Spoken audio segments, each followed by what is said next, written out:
How to check current location in Google Maps. Let's not waste any more time and head right to it.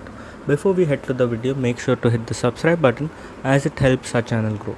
Now let's head to the video. First you open the app. Once you open the app, you have to make sure that your location is turned on, because if that's not turned on, it will not be able to check your current location on Google Maps. Make sure it's enabled. Mine is already enabled. Make sure yours is enabled here.